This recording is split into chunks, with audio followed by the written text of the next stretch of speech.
నేను కూడా మద్దతు ఉంటా అంటున్నా. లేదు ఇంకా ఎక్కువ ప్రేమ ఉంటే ఆయన పార్టీ పాలిస్తున్నటువంటి గుజరాత్లో చేయమనండి, మధ్యప్రదేశ్లో చేయమండి, ఉత్తరప్రదేశ్లో చేయమనండి. తప్పే ఉంది. మనతో పాటు వాళ్ళు లాభపడితే వాళ్ళు కూడా మన జాతి వాళ్ళే కదా. మరి అక్కడ కాకుండా కేవలం ఇక్కడ కాంగ్రెస్ రూలింగ్ ఉన్నటువంటి దగ్గర ఈయన చేయాలనేటువంటి ఆలోచన ఏంది? సో ఈ విషయాన్ని ప్రజలు గమనించాలి. రెండో విషయం, కృష్ణన్న పెట్టినటువంటి ప్రతిపాదన నిజంగానే మాలలు దొబ్బుతున్నారు, మాదిగలు చాలా వెనుకబడ్డటువంటి ప్రతిపాదన. ఏ ప్రతిపాదన మీద వీళ్ళంతా మద్దతు ఇస్తున్నారు? ఆయన ఏ ప్రతిపాదన పేరు మీద మాట్లాడుతున్నాడు? ఆంధ్ర తెలంగాణ విడిపోయిన తర్వాత అంటే నిజం కాదా అన్న? నిజంగా మాదిగల కంటే మాలలు ముందటున్నారనేది నిజం కాదా? నేను ఆంధ్ర తెలంగాణ సంగతి పక్కన పెడితే, తెలంగాణ డివైడ్ అయిన తర్వాత 2014 నుంచి 2023 డిసెంబర్ వరకు మాదిగలే అన్ని రంగాలలో ముందున్నారు. మాదిగలు ఎస్. అందుకే సోమాజిగూడ ప్రెస్ క్లబ్లో మేము అందరం కలిసి ఒక 30 లక్షల నజరానా కూడా ప్రకటించడం ఇది తప్పు అని నిరూపించమని. 2014 నుంచి గురుకులాల్లో చదువుకున్న పిల్లలు కావచ్చు, పెడమర్తి రవి గారు ఎస్సీ కార్పొరేషన్ చైర్మన్గా ఉండి ఇచ్చినటువంటి నిధులు కావచ్చు, కేసీఆర్ గారు ప్రకటించినటువంటి 3 ఎకరాల భూమి కావచ్చు, దళిత బంధు కావచ్చు, ఇవన్నిట్లలో 75% మాదిగ సామాజిక వర్గాలు, 25% మాత్రమే మాల సామాజిక వర్గాలకు చెందినవి.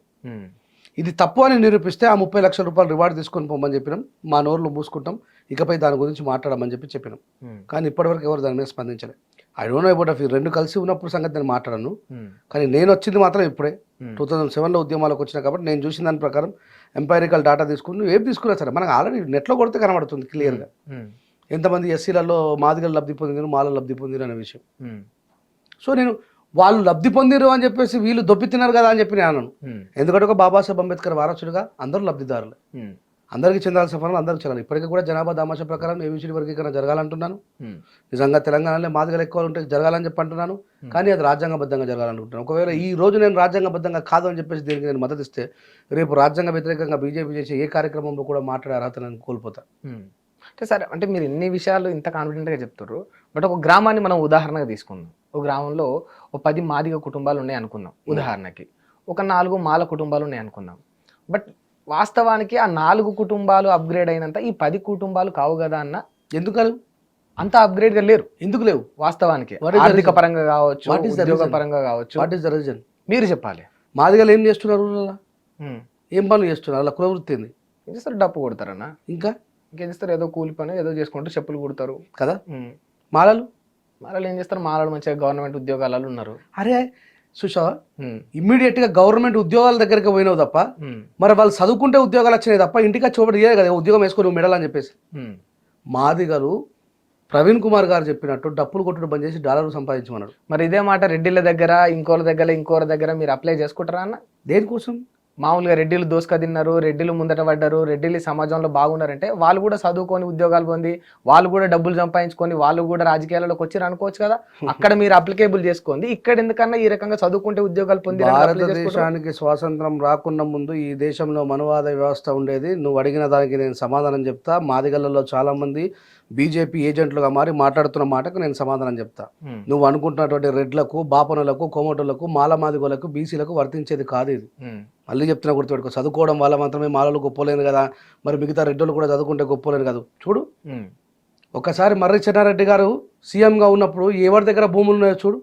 భారతదేశానికి స్వతంత్రం రాకుండా ముందు ఎవరి దగ్గర లక్షలాది ఎకరాల భూములు ఉన్నాయో చూడు. మాలమాది కూడా దగ్గర ఉన్నాయా, బీసీల దగ్గర ఉన్నాయా, రెడ్డిల దగ్గర ఉన్నాయా, కోమటల దగ్గర ఉన్నాయా, క్షత్రియుల దగ్గర ఉన్నాయా, వెలుమల దగ్గర ఉన్నాయా చూడు. వాళ్ళతో నువ్వు ఎట్లా కంపేర్ చేసుకుంటావు? వాళ్ళతో మాట్లాడడానికి ఈయన ప్రతిసారి ఇప్పుడు మందకృష్ణ కూడా బాబాసాహెబ్ అంబేద్కర్ గారు బ్రిటిష్ వాళ్ళ ఏజెంట్గా మారిండు. నేను కూడా అంటే ఇప్పుడు నేను బీజేపీ ఏజెంట్ అంటే అంబేద్కర్ కూడా బ్రిటిష్ బాబాసాహెబ్ అంబేద్కర్కు మందకృష్ణ మాదిగకు పోలికేంది? బాబాసాహెబ్ అంబేద్కర్ గారు పార్లమెంటరీ వ్యవస్థలో కూర్చొని రామ్సే మెక్డానల్డ్ కావచ్చు, లార్డ్ మౌంటైన్ బాటన్ కావచ్చు, ఒక దేశాన్ని ఇంకో దేశాన్ని పరిపాలించడం అనేది పూర్తిగా విరుద్ధం అని చెప్పి మాట్లాడాడు. దమ్ముంటే ఇదే మందకృష్ణ మాదిగ గారిని నరేంద్ర మోడీ నీ పరిపాలన యంత్రాంగం కింద నా మాల మాదిగలను ఊచకోతగా వస్తున్నారు, దమ్ముంటే ఇది బంద్ చేయని చెప్పి మాట్లాడమను. బాబాసాహెబ్ అంబేద్కర్ గారితో పోల్చుకోవడం ఇప్పుడు మనల్ని ఇప్పుడు మాట్లాడితే ఏమంటారంటే నిజంగా మరి ఓసిని అంటే మాలోళ్ళని అంటే తప్పు అవుతుంది కదా, వాళ్ళు చదువుకొని సంపాదించుకుంటారు అంటున్నారు కదా. మరి ఓసిని కూడా చదువుకొని సంపాదించుకునే కావు. ఓసీ రిజర్వేషన్ అంటే దోసుకోవడం ఎందుకు? ఈ దేశంలో ఉన్నటువంటి మనవాద వ్యవస్థ మొత్తం కూడా వాళ్ళ చేతులలో పెట్టింది. ఇప్పుడు ఈ దేశాన్ని నైజాం రాజు పరిపాలించిండు. సామంత రాజులు ఎవరు? సాగరోళ్ళ, కుమ్మరోళ్ళ, కమ్మరోళ్ళ, నాగపోళ్ళ, గౌన్లోళ్ళ, బెస్తోళ్ళ, మాలోళ్ళ మాదిగోళ్ళ సామంతరాజులు ఎవరు? పట్వారులు, రెడ్డిలు. మరి వాళ్ళ చేతుల్లో ఉన్నది ఆ భూమి. మరి అట్లా కాదు, బాబాసాహెబ్ అంబేద్కర్ భూమి జాతీయం చేయమన్నాడు కదా. ఇది మాట్లాడకుండా వాళ్ళని వెనకేసుకొచ్చుకుని నాకు అవసరం లేదు. వాళ్ళు నేను సమాధానం చెప్పుకుంటా. నా ఓసీ సహోదరులారా, ఈ దేశంలో మీకు ఎట్లా వచ్చినాయనే విషయాన్ని, మీరు పారిశ్రామిక రంగంలో ఎట్లా ఎదిగినరు, మీ వాళ్ళు ఎంతమంది సీఎంలు చేసిర్రు, ఈ దేశాన్ని ఎంతమంది పీఎంలు పరిపాలించారని సమాధానం చెప్పుకుంటా. సిగ్గు లేకుండా అజ్ఞానానికి గురైపోయి ఇంకా నా మాదిగ సమాజం కిందికి పోయి మీరు అంటే మేము మిమ్మల్ని అంటున్నాం కాబట్టి మీరు ఓసీలు అనొద్దు అంటే అది సమాజానికి ఇయ్యాలి. కాకపోతే నాలుగు వాళ్ళకి అర్థమవుతుంది. అంటే ఇంకెప్పుడన్నా మరి ఇంకెప్పుడు అప్గ్రేడ్ అవుతారు? సరే మీరు అన్నట్టు అప్పుడంటే రాజ్యాంగం లేదు, ఏం లేదు, రెండు విషయాలు చెప్తా. ఇప్పటికైనా సరే 1,00,000 మందితో డప్పులు కొట్టిస్తున్నాడు. దాన్ని ఏంది అంటే కళాత్మకం అని అంటున్నాడు. అవునా కదా? అంటే ఎటు తీసుకుపోతున్నావు అన్నట్టు ఈ సమాజాన్ని కృష్ణ ఎటు తీసుకుపోతున్నా, ఇంకా వెనక తీసుకుపోతున్నా, ముందుకు తీసుకుపోతున్నా. అంటే ఇప్పుడు వాళ్ళ వృత్తి అది, ఆ డప్పు సాటింపు. మరి బాబాసాహెబ్ అంబేద్కర్ చెప్పిండా లేదా? ఈ మనవాద వ్యవస్థ ఇచ్చినటువంటి వృత్తులు అవి కూడా గౌరవప్రదమైన వృత్తులు కావమని. ఆ వృత్తులు ఏవైతే ఉన్నాయో వాటిని వదిలేసి చదువుకుంటే మనం బాగుపడతామని చెప్పన్నాడు. ఇప్పుడు మళ్ళా రేపు పొద్దుగాల ఏబిసిడి వర్గీకరణ జరిగితే ఉత్తీర్ణత సాధించి క్వాలిఫికేషన్ ఉన్నవాడికి ఉద్యోగం వస్తుందా, లేదు కోటాలో ఉద్యోగం వస్తుందా? క్వాలిఫికేషన్ వస్తుంది. అప్పుడు నువ్వు అంటావా మరి కింద ఉన్నటువంటి దక్కలోళ్ళు సింధోళ్ళు అనాల మాదిగోళ్ళని? మీరు మమ్మల్ని దోసుక తిన్నారంటే అప్పుడు ఏమని మాట్లాడతారు? ఇదే మాదిగ సామాజిక వర్గానికి చెందిన వ్యక్తులు. బిడ్డ మేము దోసుక తినలేదురా, మేము చదువుకున్నాం, మాకు ఆ క్వాలిఫికేషన్ ఉన్నది కాబట్టి మేము దానికి రీచ్ అయినాం, కాబట్టి రీచ్ అయ్యే చదువు మాకుంది కాబట్టి వచ్చింది తప్ప మిమ్మల్ని దోసుక తినలేమని అంటారా? సైమల్టేనియస్గా ఒకటి తర్వాత ఒకటికి వస్తుందా? అది వస్తుంది, తప్పకుండా వస్తుంది కదా. మరి అది ఆలోచించుకోవాలి. మనకు అంబేద్కర్ గారు చెప్పిన దాన్ని వదిలేసి ఇప్పుడు మన అహంకార పూరితమైన ఆలోచన విధానాన్ని మైండ్లో పెట్టుకొని మేము ఓసీల లెక్క మమ్మల్ని పోల్స్తామంటే అది అంతకంటే అంధకారం ఇంకేముంటుంది? అవకాశాలు అందిపుచ్చుకోవడం కోసం బాబాసాహెబ్ అంబేద్కర్ గారిని అగ్రవర్ణాలు అదే మాట అంటే, ఆయన జాతిలో పుట్టిన మనం అదే మాట అన్న తర్వాత ఇక మరి బాబాసాహెబ్ అంబేద్కర్ త్యాగం ఏమని కోసం? అంటే ఇప్పుడు మీరు మాదిగలతో మీకు కంపేర్ చేసుకోవడం కూడా మరి అహంకార పూరిత ఆలోచన కాదా అన్న? అంటే మరి మేము చదువుకున్నాం కనుక ఉద్యోగాలు సంపాదించుకున్నాం అంటే నేను చదువుకోదన్న వాళ్ళకు చెప్పులు కుట్టే వృత్తి ఇచ్చారు కనుక పాపం మాలోళ్ళ వృత్తి రాలేకపోయారేమో. మాలోళ్ళ వృత్తి లేకుండా చెప్పులు కుట్టేదానికంటే హీనమైంది ఉందా అన్న? మాలోళ్ళ వృత్తి నేను అడుగుతున్నా. నువ్వు చచ్చిపోయిన గొడ్డును తీసుకుపోయినా, నేను చచ్చిపోయిన మనిషిని తీసుకుపోయినా, పెద్ద తేడా అయింది? నీకు నాకు తేడా అయింది. నువ్వు చచ్చిపోయిన గొడ్డును తీసుకుపోయినా, నేను చచ్చిపోయిన మనిషిని తీసుకుపోయి బొంద పెట్టా కదా. నేను అదే వృత్తిలో పుట్టొచ్చిన తలారుణ్ణి, బేగర్ వృత్తి అదే కదా. మరి నేను వదిలేసిందే. అది ఎవరు బాబాసాహెబ్ చెప్పిండు, ఇద్దరికి చెప్పిండు, అందరికి చెప్పిండు. ఎస్సీ ఎస్టీ బీసీ మైనార్టీల కోసం బాబాసాహెబ్ అంబేద్కర్ గారు రిజర్వేషన్ రాసినప్పుడు ఆయన ఆలోచన విధానాన్ని పట్టుకొని ముందుకు పోవాల్సినటువంటి అవసరం బాధ్యత కూడా మనదే కదా. వచ్చిన ప్రతి నాయకుడు ఇంకా కుల వృత్తులు వదిలేయమని చెప్పకుండా ఆ కుల వృత్తుల్ని మెడలేసుకొని డమ్డమ్మని కొట్టమంటే అర్థమైంది. అంటే ఇప్పుడు మీరు ఏమంటున్నారు, ఎవరు కూడా డప్పులు కొట్టు? ఈ మాట నాది కాదు, నాట్ మై వర్డ్స్. మళ్ళీ చెప్తున్నా, గుర్తుపెట్టుకోండి. మహాత్మా జ్యోతిబాపులే చెప్పిన మాట, పెరియార్ రామస్వామి నాయకర్ చెప్పిన మాట, బాబాసాహెబ్ అంబేద్కర్ చెప్పిన మాట.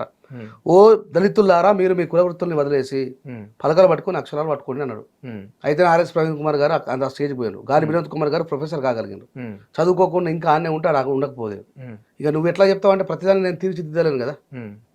ఇప్పుడు నేను ఒక అంబేద్కర్గా నేను చెప్పాల్సింది చెప్పిన, వినడం వినకపోవడం నీ ఇష్టం. ఇక అంత మాత్రం దానికి నేను అది చేస్తాను అంటే నేనేం చేయాలి? నేను మళ్ళీ చెప్పిన, నేను ఏబిసిడి వర్గీకరణకు 100% మద్దతు ఇస్తా. రాజ్యాంగానికి విరుద్ధంగా అయితే నేనేం చేయలేను. రాజ్యాంగబద్ధమైనటువంటి దానికి మాత్రం నేను సపోర్ట్ చేస్తాను. రాజ్యాంగబద్ధంగా అంటే మీ ఉద్దేశ ప్రకారం ఎట్లా జరిగితే అది రాజ్యాంగబద్ధంగా అవుతుందన్న? ఇప్పుడు ఇంతకుముందు చెప్పినా మళ్ళీ చెప్తా ఉన్నా, రేవంత్ రెడ్డి గారు ఎంపైరికల్ డాటా తీసి పార్లమెంట్కి పంపిస్తారు. పార్లమెంట్లో నిజంగానే ఒక ప్రతిపాదన లేవనెత్తిండ్రు, ఏబిసిడి వర్గీకరణ జరగాలి, నిజంగా ఫలానా కులాలకు మాత్రమే ఫలాలు అందుతున్నాయి, ఇంకా వేరే కులాలకు ఫలాలు అందుతలేవు అని చెప్పి మాట్లాడుతున్నారు. దాని మీద సమగ్రమైనటువంటి చర్చ ఉభయ సభలలో చర్చ జరుగుతుంది. దాంట్లో సగం మంది రాష్ట్రాలు దానికి యాక్సెప్టెన్స్ ఇస్తే రాష్ట్రపతి దగ్గర ఆమోదం పొందుతుంది, తర్వాత పార్లమెంట్లో బిల్ అవుతుంది. సేమ్ తెలంగాణ ప్రాసెస్ ఎట్లా అయితే జరిగిందో అట్లా అయితే అవుతుంది. అయితేనే వర్దిరుతుంది. లేకపోతే ఇప్పుడు జనాభా ప్రాతిపాదికన లెక్క చేసి గిన్ని లక్షల మంది, ఆ పని ఎవరిది? గవర్నమెంట్ది. మనం ప్రైవేట్ గా ఏం చేయలేము. ఇప్పుడు గవర్నమెంట్ చేస్తా, గవర్నమెంట్ కి అదే బాధ్యత అప్పగించింది కదా జనాభా లెక్కలు. మరి అందులో కూడా నష్టం ఏం జరుగుతుంది ఇట్లా చేస్తే? మాలలకు నష్టం ఎవరికి జరగదు. ఎవరి జనాభా జమాష ప్రకారం వాళ్ళకి చెందాలా. కానీ పార్లమెంట్ లో చేయకపోతే మళ్ళా బంద్ అవుతుంది. ఉత్తరప్రదేశ్కి వెళ్ళి ఉన్న మాదిగలు పిల్లేస్తారు, మధ్యప్రదేశ్ ఉన్న మాదిగలు వాళ్ళు ఒప్పుకోరు కదా. వాళ్ళని అడగకుండా ఎట్లా చేసిరు మీరు అని చెప్పేసి. కాకపోతే ఇంకో అవకాశం ఉన్నది ఇక్కడ పంజాబ్లో. అక్కడ ఉన్నటువంటి అన్ని కమ్యూనిటీలు యాక్సెప్టెన్సీ తీసుకొని తమిళనాడులో అందరు కలిసి ప్రభుత్వం దగ్గరకు రిక్వెస్ట్ చేసి మా జనాభా పెరిగింది కాబట్టి పెంచుకొని పంచుకుందామని చెప్పి, ఇద్దరి మధ్యలో ఏ సమస్య లేదు కదా, అదే జరగాలంటున్నాం. అట్లానే కృష్ణానికి నేను చాలాసార్లు ప్రతిపాదన పెట్టినప్పటికీ కూడా మాలోళ్ళు మాదిగోళ్ళు మీరంతా పెద్ద మనుషులంతా కూర్చొని రేవంత్ రెడ్డి గారి దగ్గర మాట్లాడుకొని ఎంపైరికల్ డాటా తీసుకొని జనాభా దామాషా ప్రకారం పెంచుకోండి. 15% రిజర్వేషన్ ఎప్పుడో ఇచ్చారు. మా తాత టైంలో రిజర్వేషన్ ఇస్తే మా తాతకు తండ్రులకు మాకు మా పిల్లలు పుట్టారు, మా జనాభా పెరిగింది కాబట్టి దాన్ని 20% చేసుకుందామనే ప్రతిపాదన పెడితే లేదు. ముందు ఏబిసిడి తర్వాతే వేరే ఉద్యమం చేద్దామని అన్నారు. అసలు ఉన్న దాంట్లో మరి ఇంత కిరికిరి చేస్తున్నారు, ఇంత అపోజ్ చేస్తున్నారు కనుకనే మాలలు ఈ లొల్లిలన్నీ ఉన్నాయి. అసలు మీరు ఏబిసిడి వర్గీకరణ యాక్సెప్ట్ చేస్తే ఈ బాధే ఉండదు కదా అన్న. మేము ఏబిసిడి వర్గీకరణ నా ప్రివ్యూస్ ఏ వీడియోస్లో మాట్లాడినా ఎక్కడ మాట్లాడినా నేను ఏబిసిడి వర్గీకరణ వద్దని. జనాభా ప్రాతిపాదికన ఎట్లా జరిగినా కూడా జరగనివ్వండి అని చెప్తే అయిపోతుంది కదా. ఇప్పుడు ఒక సిగ్నల్ దాటితే ఏమవుతుంది? రెడ్ సిగ్నల్ ఉండగా సిగ్నల్ దాటితే ఏమవుతుంది? ఫైన్ పడుతుందా? పడుతుంది. పోలీసు వాడు ఎంబటబడి మనం శిక్షకు గురవుతామా కామా? ఒక్క సిగ్నల్కి అంత శక్తి ఉంటే మరి పార్లమెంటరీ వ్యవస్థ ఏంది? ఇక నువ్వు నేను అనుకొని కూర్చొని ఈ ఊర్లో పంచాయతీ మాట్లాడినట్టు ఎవరంటే ఎవరు వచ్చి తీర్పు తీస్తే ఇంకా పార్లమెంట్ ఎందుకు? దానికి చట్టం ఎందుకు? దానికి లోక్సభ ఎందుకు? దానికి ప్రైమ్ మినిస్టర్ ఎందుకు? దానికి రాష్ట్రపతి ఎందుకు? ఇవన్నీ ఎందుకే? మనం మాట్లాడుకొని పంచాయతీ తెంపుకోవడానికి ఊర్లో పంచాయతీ కాదు కదా. ఈ రాష్ట్రానికి ఒక చట్టం ఉంది, ఈ రాష్ట్ర ప్రభుత్వం ఒక చట్టానికి అనుగుణపడి పనిచేయాలా. దీనికి ఒక పార్లమెంట్ ఉంది, పార్లమెంట్లో చట్టాలు చేయబడతాయి. ఒక కులాన్ని చేర్చాలన్నా ఒక కులాన్ని తీయాలన్నా ఆర్టికల్ 341కి ఒక క్లాజు జోడించాలా. ఒక చిన్న ప్రయత్నం కదా కులాన్ని చేర్చాలి. ఇప్పుడు చాలా మంది శాఖలు బయట మమ్మల్ని ఎస్సీలలో చేర్చాలని పోరాటం చేస్తూ ఉన్నారు. సాధ్యమైందా? అది పార్లమెంట్లో చట్టం చేయాలా. Hit TV app